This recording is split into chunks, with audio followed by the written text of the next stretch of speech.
Guys, welcome back to my YouTube channel. ಇವತ್ತೇನೆಂದರೆ ಒಂದು Colors ಕನ್ನಡದಲ್ಲಿ ಒಂದು ಒಳ್ಳೆ ಪ್ರೋಮೋ ಬಿಟ್ಟಿದ್ದಾರೆ ಬಿಗ್ ಬಾಸ್ ಸೀಸನ್ 13. ನಾವು ಹೋಗಿ ಒಂದ್ಸರಿ ಆ ಪ್ರೋಮೋನ ನೋಡ್ಕೊಂಬಂದು ಆಮೇಲೆ ಮಾತುಕತೆ ಸ್ಟಾರ್ಟ್ ಮಾಡೋಣ, ಓಕೆನಾ? ತುಂಬ ಚೆನ್ನಾಗಿದೆ. ಆಮೇಲೆ ಸ್ವಲ್ಪ ನೆಗೆಟಿವ್ ಎಲ್ಲ ಇದೆ. ಅದಕ್ಕೆ ಆಮೇಲೆ ಒಂದ್ಸರಿ ನಾವು ಪ್ರೋಮೋ ನೋಡ್ಕೊಂಡಿದ್ದಾದಮೇಲೆ ಆಮೇಲೆ ಮಾತುಕತೆ ಸ್ಟಾರ್ಟ್ ಮಾಡೋಣ, ಓಕೆನಾ? ಬನ್ನಿ. ಬಿಗ್ ಬಾಸ್ ಮನೆಗೆ ಹೋಗೋ ಅವಕಾಶಕ್ಕಾಗಿ ಮಹಾಯುದ್ಧ. ಲಕ್ಷಾಂತರ ಜನ ಅಪ್ಲಿಕೇಶನ್ ಹಾಕಿದ್ದಾರೆ. ಶರಡಿಗೆ ಹಿಡಿದು 60 ಜನರನ್ನ ಈ ಅಗ್ನಿ ಪರೀಕ್ಷೆಗೆ ಕರ್ಕೊಂಡ್ ಬಂದಿದ್ದಾರೆ. ಸಾಗೋದಾರಿ ಲೀಡರ್ ತಗಣಿ ಫುಲ್ ಫೇಸ್ ಪ್ಯಾಕ್ ಹಾಕೋಬೇಕು. Selection router. ಇಲ್ಲ ಅಂತ ಆಯ್ತಲ್ಲ, ನಿಮ್ಮಂತವರೆಲ್ಲ ಬಿಗ್ ಬಾಸ್ ಮನೆ ಒಳಗಡೆ ಹೆಂಗ್ ಹೋಗ್ತೀರಾ? ನಾನೊಬ್ಬ Guinness world record holder. Big ಬಾಸ್ಗೋಸ್ಕರ ನೀವು ಇದನ್ನ ಡಿಸ್ಟ್ರಾಯ್ ಮಾಡಕ್ ಕಡಿದೀರಾ. ನೀವೇ ನಿಮ್ ತಲೆನ ಬೋಡಿಸ್ಕೊಳ್ಳಿ. ಸಂಗೀತ ಅವರು ನಿಮ್ ಕಂಡ್ರೆ ಇಷ್ಟ ಅಂತ ಹೇಳ್ಬೇಕು. ಯಾರನ್ನ ಇಂಪ್ರೆಸ್ ಮಾಡಕ್ ಬಂದಿಲ್ಲ, ನಾನು ಹಿಂಗೆ ಇರೋದು, ಹಿಂಗೆ ಹೋಗೋದು. ಆಗಲ್ಲ ಅಂದ್ರೆ ಹೋಗ್ತಾ ಇರೋ ಬಿಗ್ ಬಾಸ್ ಅಗ್ನಿ ಪರೀಕ್ಷೆ ಇದೆ ಭಾನುವಾರ ರಾತ್ರಿ 9 ಗಂಟೆಗೆ, ಸೋಮವಾರದಿಂದ ಶುಕ್ರವಾರ ರಾತ್ರಿ 9:30ಕ್ಕೆ. ಗೈಸ್, ನೋಡಿದ್ರಲ್ವಾ ಯಾವ ಥರ ಇತ್ತು ಪ್ರೋಮೋ ಅಂತ? ಈಗ ಒಂದೊಂದಾಗೆ ಮಾತಾಡ್ಕೊಂಡು ಬರೋಣ ಬನ್ನಿ. ಇದು ಸೆಲೆಕ್ಷನ್ ಪ್ರೊಸೆಸ್ಸು 2 or 3 ರೌಂಡ್ಸ್ ಇರುತ್ತೆ. ಆಲ್ರೆಡಿ ತುಂಬ ಜನ ಅಪ್ಲಿಕೇಶನ್ಸ್ ಹಾಕಿದ್ದಾರೆ, ಲಕ್ಷಾಂತರ ಗಟ್ಟಲೆ ಅಪ್ಲಿಕೇಶನ್ ಹಾಕಿದ್ದಾರೆ.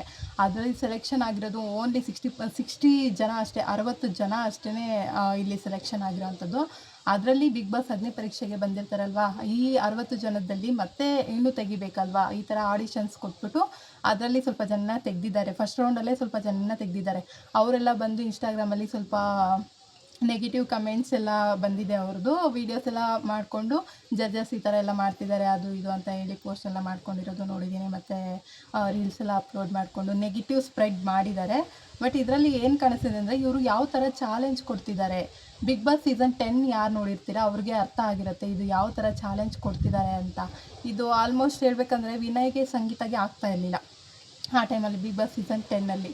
ಸೊ ಅವರು ಇವ್ರದ್ದೊಂದು ಟೀಮ್ ಇತ್ತು, ಅವ್ರದ್ದೊಂದು ಟೀಮ್ ಇತ್ತು. ಸೊ ಒಂದು ಟಾಸ್ಕು ಕೊಟ್ಟಿರ್ತಾರೆ, ವಿನಯ್ ಟೀಮ್ ಅವರು ಗೆದ್ದಿರ್ತಾರೆ, ಸಂಗೀತ ಟೀಮ್ ಅವರು ಗೆದ್ದಿರೋದಿಲ್ಲ. ಆಮೇಲೆ ಗೆದ್ದಿರೋ ಟೀಮ್ ಅವರು ಸೋತಿರೋ ಟೀಮ್ಗೆ ಒಂದು ಪನಿಷ್ಮೆಂಟ್ ಕೊಡಬೇಕಾಗಿರುತ್ತೆ. ಆ ಪನಿಷ್ಮೆಂಟು ಬಿಗ್ ಬಾಸೇ ಹೇಳ್ತಾರೆ. ಬಿಗ್ ಬಾಸ್ ಹೇಳೋದಕ್ಕಿಂತ ಮುಂಚೆ ಇವರು ಒಬ್ಬನ ಪರ್ಸನ್ನ ಆಯ್ಕೆ ಮಾಡಬೇಕು. ಆ ಪರ್ಸನ್ನ ಸಂಗೀತ ಅವರನ್ನು, ಆ ಪರ್ಸನ್ ಯಾರು ಅಂದರೆ ಸಂಗೀತ ಅವ್ರನ್ನ ಆಯ್ಕೆ ಮಾಡಿರ್ತಾರೆ ಇವರು. ಈ ಸಗಣಿ ಚಾಲೆಂಜ್ ಬಂದಿದಲ್ವಾ, ಇದು ಸಂಗೀತಗೆ ಆಗಿರೋವಂಥದ್ದು. ಮತ್ತು ಇನ್ನೊಂದು ತಲೆ ಬೋಡ್ಸೋದು, ಅದು ಬಿಗ್ ಬಾಸ್ ಸೀಸನ್ 10ನಲ್ಲೇ ಬಂದಿರೋ ಅಂಥದ್ದೇ ಚಾಲೆಂಜು.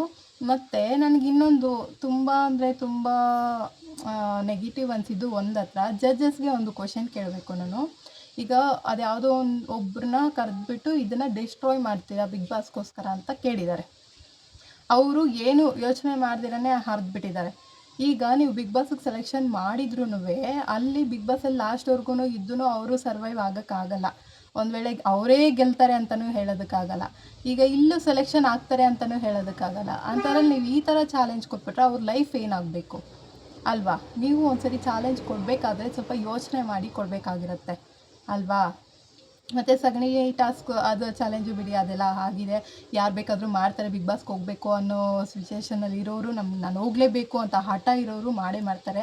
ಮತ್ತು ತಲೆ ಬೋಡ್ಸೋದು, ಅದು ಅವರೆಲ್ಲ ರೆಡಿಯಾಗೇ ಬಂದಿರ್ತಾರೆ, ನೋಡಿರ್ತಾರೆ ಸೀಸನ್ಸ್ ಎಲ್ಲ ರೆಡಿಯಾಗೇ ಬಂದಿರ್ತಾರೆ, ಅದಕ್ಕೆ ಅವರೆಲ್ಲ ಮಾಡ್ತಾರೆ. ಬಟ್ ಇದು ನನಗಿಷ್ಟ ಆಗಲಿಲ್ಲ, ಇದು ಡಿಸ್ಟ್ರಾಯ್ ಮಾಡೋದು. ಅವ್ರು ಎಷ್ಟು ಓದಿರ್ತಾರೆ, ಏನೇನು ಮಾಡಿರ್ತಾರೆ, ಅವ್ರ ಸಕ್ಸಸ್ನ ನಾವಿಲ್ಲಿ ಬೇಡ, ಇದನ್ನು ನೀವು ಮಾಡೋಂಗಿಲ್ಲ ಬಿಗ್ ಬಾಸ್ಗೆ ಹೋದ್ರೆ ಅದು ತಪ್ಪು, ತುಂಬ ತಪ್ಪು ಅನ್ನಿಸ್ತು ನನಗೆ.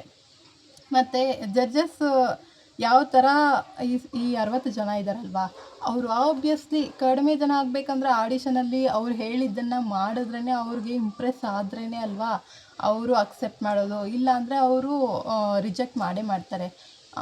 ಮತ್ತು ಇನ್ನೊಂದು ಹಮ್ಕೋ ಡುಮ್ಕೋ ಅವರು ಅದು ಹೆಂಗೆ ಸೆಲೆಕ್ಟ್ ಆದರು ಅಂತ ನನಗೆ ಗೊತ್ತಿಲ್ಲ. ಅವರು ಮೋಸ್ಟ್ಲಿ ಅವರು ಇನ್ಸ್ಟಾಗ್ರಾಮಲ್ಲಿ ಫಾಲೋವರ್ಸ್ನ ನೋಡ್ಕೊಂಡು ಏನಾದರೂ ಸೆಲೆಕ್ಟ್ ಆದ್ರಾ, ಏನು ಕಂಟೆಂಟ್ ಮೇಲೆ ಅವ್ರು ಸೆಲೆಕ್ಟ್ ಆದರು ಅಂತಲೇ ಗೊತ್ತಿಲ್ಲ. ಬಂದಿದ್ದಾರೆ, ಓಕೆ, ಹೆಂಗೋ ಅವ್ರ ಅದೃಷ್ಟ ಸೆಲೆಕ್ಟ್ ಆಗಿಬಿಟ್ಟಿದ್ದಾರೆ, ಬಂದಿದ್ದಾರೆ ಅಲ್ವಾ? ಅಗ್ನಿ ಪರೀಕ್ಷೆ ಶೋಗೆ ಬಂದಿದ್ದಾರೆ, ಆಡಿಷನ್ಗೆ ಬಂದಿದ್ದಾರೆ. ಏನೋ ಒಂದು ಕ್ವೆಶನ್ ಕೇಳಿದಾಗ ಆನ್ಸರ್ ಮಾಡೋದು ಬರಬೇಕು. ಇಲ್ಲ ಸರ್ ನನಗೆ ಬರಲ್ಲ ಅಂತ ಹೇಳಿದ್ರು ಮುಗಿಯುತ್ತೆ. ಅದನ್ನು ಬಿಟ್ಬಿಟ್ಟು ಸಂಗೀತ ಅವ್ರನ್ನ ಇಂಪ್ರೆಸ್ ಮಾಡಿ ಅಂತ ಒಬ್ಬರು ಹೇಳಿದಾಗ ಇವ್ರು ಏನು ಮಾಡಬೇಕಾಗಿತ್ತು, ಇಂಪ್ರೆಸ್ ಮಾಡೋದಕ್ಕೆ ಆದರೆ ಟ್ರೈ ಮಾಡಬೇಕು.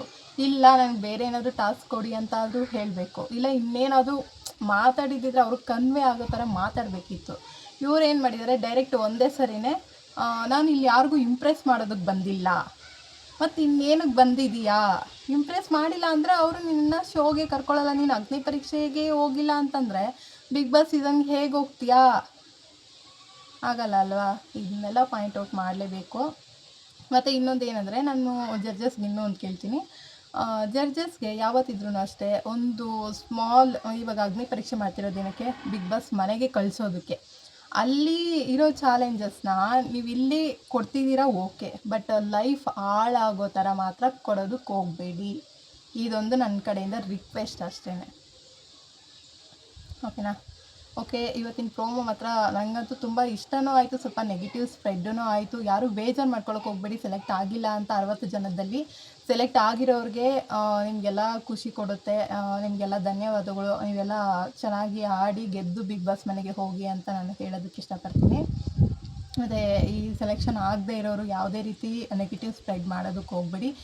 ಇನ್ನೊಂದು ಏನಂದರೆ, ಅಲ್ಲಿ ಏನಾದರೂ ನಿಮಗೆ ನೆಗೆಟಿವ್ ಆಗಿದೆ ಅಂದರೆ ಮಾತ್ರ ಸ್ಪ್ರೆಡ್ ಮಾಡಿ, ಇಲ್ಲ ಅಂದರೆ ಮಾಡೋದಕ್ಕೆ ಹೋಗಬೇಡಿ. ಯಾರೋ ಒಬ್ಬರು ನಾನು ರೀಲ್ಸ್ ಸ್ಕ್ರೋಲ್ ಮಾಡಬೇಕಾದ್ರೆ ಒಂದು ಪರ್ಸನ್ನ ನೋಡಿದೆ, ಅವರು ಹೇಳಿದರು ಈ ಥರ ನನ್ನಲ್ಲಿ ಎಬಿಲಿಟಿ ಇಲ್ಲ ಅಂತ ಹೇಳಿ ನನ್ನ ರಿಜೆಕ್ಟ್ ಮಾಡಿದ್ದಾರೆ ಅಂತ ಹೇಳಿ ಒಂದು ವಿಡಿಯೋನಲ್ಲಿ ಹೇಳಿದರು. ಅದಕ್ಕೆ ನಾನೂ ಕಮೆಂಟ್ ಕೊಟ್ಟಿದ್ದೀನಿ, ಹೌದಾ ಈ ಥರನಾ. ಅವ್ರಿಗೂ ಜಡ್ಜಸ್ ಬಂದಿರೋರು ಏನು ಗುಡ್ ಕ್ಯಾರೆಕ್ಟರ್ ಆಗಿ ಏನು ಹೋಗಿಲ್ಲ, ಬ್ಯಾಡ್ ಕ್ಯಾರೆಕ್ಟರ್ ಆಗಿಯೂ ಹೋಗಿದ್ದಾರೆ, ಆ ಥರನೂ ಹೇಳಿದ್ದೀನಿ. ಅದೇ ಪರ್ಸನು ಇನ್ನೊಂದು ರೀಲಲ್ಲಿ ಹೇಳಿದ್ದಾರೆ, ನಾನು ಆವಾಗ ಯಾವುದೋ ಟೆನ್ಷನಲ್ಲಿದ್ದೆ, ಸೊ ಅದಕ್ಕೋಸ್ಕರ ನಾನು ಆ ಥರ ಪೋಸ್ಟ್ ಮಾಡಿದ್ದೆ, ಈ ಥರ ಮಾತಾಡಿದ್ರು. ನಾವು ಕಮೆಂಟ್ ಹಾಕಿರೋ ನಾವೇನು ಮಾಡಬೇಕು ಅಲ್ವಾ. ಆಮೇಲೆ ಇನ್ನೊಂದು ಗೈಸ್, ಇದೆಲ್ಲ ಪ್ರೋಮೋನೇ, ಇನ್ನೂ ನಮಗೆ ಯಾರು ಸೆಲೆಕ್ಷನ್ ಆಗಿದ್ದಾರೆ ಯಾರು ಸೆಲೆಕ್ಷನ್ ಆಗಿಲ್ಲ ಅಂತ ನಮ್ಗೆ ಇನ್ನೂ ಗೊತ್ತಿಲ್ಲ. ಹೋಗಿ ನಾವು ಎಪಿಸೋಡ್ ಬರೋವರೆಗೂ ಕಾಯಬೇಕಾಗುತ್ತೆ. ಆಗಸ್ಟ್ 16th ಕಾಯಿರಿ. ಸೋಮವಾರದಿಂದ ಶುಕ್ರವಾರವರೆಗೂ ಎಪಿಸೋಡ್ಸ್ ನಡೆಯುತ್ತೆ, ಮತ್ತು ಸ್ಯಾಟರ್ಡೆ ಸಂಡೇ ಇರೋದಿಲ್ಲ. ಅಗ್ನಿ ಪರೀಕ್ಷೆ ಅಲ್ವಾ, ಸೇಮ್ ಚಾಲೆಂಜಸ್ ಎಲ್ಲ ತೆಲುಗು ಬಿಗ್ ಬಾಸ್ ಅಗ್ನಿ ಪರೀಕ್ಷೆ 1 ಆಯ್ತಲ್ವ, ಸೊ ಅದರಲ್ಲಿ ಏನಿರುತ್ತೆ ಅದೇ ಇರುತ್ತೆ ಮೋಸ್ಟ್ಲಿ, ಬೇರೆ ಏನು ಚೇಂಜ್ ಆಗೋಲ್ಲ. ಚೇಂಜ್ ಆದ್ರೂ ಸ್ವಲ್ಪ ಚೇಂಜ್ ಆಗ್ಬೋದು ಅಷ್ಟೇ, ಇನ್ನೆಲ್ಲ ಅದೇ ರೀತಿಯೇ ಇರುತ್ತೆ, ಯಾರು ಏನು ಟೆನ್ಷನ್ ಪಡಬೇಕಾಗಿಲ್ಲ. ಆಮೇಲೆ ಅಗ್ನಿ ಪರೀಕ್ಷೆಗೆ ಸೆಲೆಕ್ಟ್ ಆಗಿರೋರಿಗೆಲ್ಲ ಆಲ್ ದಿ ಬೆಸ್ಟ್, ಚೆನ್ನಾಗಿ ಆಡಿ. ಇದು ಜಸ್ಟ್ ಪ್ರೋಮೋ ಅಷ್ಟೇ. ಈ ಪ್ರೋಮೋನಲ್ಲಿ ನಮಗೆ ಬೇಕಾದಷ್ಟು ತೋರಿಸ್ತಾರೆ, ಎಪಿಸೋಡಲ್ಲಿ ಮಾತ್ರ ಕಂಪಲ್ಸರಿ ಏನು ನಡೆದಿದೆ ಅಂತ ತೋರಿಸೋದು ನಮಗೆ ಅಲ್ವಾ. ಈಗ ಕುಡುಂಬ ಅವ್ರನ್ನ ಇಲ್ಲಿಂದ ಹೋಗು ಅಂತ ಹೇಳಿರೋದು ನಮಗೆ ಪ್ರೋಮೋನಲ್ಲಿ ಒಂಥರ ಎಕ್ಸೈಟೆಡ್ ಇರುತ್ತೆ, ಅಂದರೆ ಎಪಿಸೋಡನ್ನ ನೋಡಬೇಕು ಅನ್ನೋದು ಒಂದು ಎಕ್ಸೈಟ್ಮೆಂಟ್ ಇರುತ್ತೆ ಅಲ್ವಾ. ಆ ಎಕ್ಸೈಟ್ಮೆಂಟ್ ಇಟ್ಕೊಂಡಿಲ್ಲಿ ಆಗಸ್ಟ್ 16th ಅನ್ನೋ ಒಂದು ಎಕ್ಸೈಟ್ಮೆಂಟ್ಗೋಸ್ಕರನೇ ಅವರು ಪ್ರೋಮೋನ ಈ ಥರ ರಿಲೀಸ್ ಮಾಡಿರೋದು. ಆಮೇಲೆ ಅವರು ಹೇಳೋದಕ್ಕಾಗಲ್ಲ, ಅವ್ರು ಮತ್ತೆ ಅವ್ರನ್ನ ಹಿಂದಕ್ಕೆ ಕರೆದಿದ್ರು ಹೇಳೋದಕ್ಕಾಗಲ್ಲ. ಹೌದು, ನೀವು ಯಾರನ್ನೂ ಇಂಪ್ರೆಸ್ ಮಾಡೋದಕ್ಕೆ ಬಂದಿಲ್ಲ ಅಂತ ಹೇಳಿದ್ರು ಹೇಳೋದಕ್ಕಾಗಲ್ಲ. ಅದಕ್ಕೆ ಕಾದು ನೋಡಬೇಕಾಗಿದೆ ನಾವು ಈ ಎಪಿಸೋಡನ್ನ. ಓಕೆ, ನೋಡೋಣ, ವೆಯ್ಟ್ ಮಾಡೋಣ. ಆಗಸ್ಟ್ 16th ವೆಯ್ಟ್ ಮಾಡೋಣ. ಕಲರ್ಸ್ ಕನ್ನಡದಲ್ಲಿ ಬರುತ್ತೆ ಶೋ.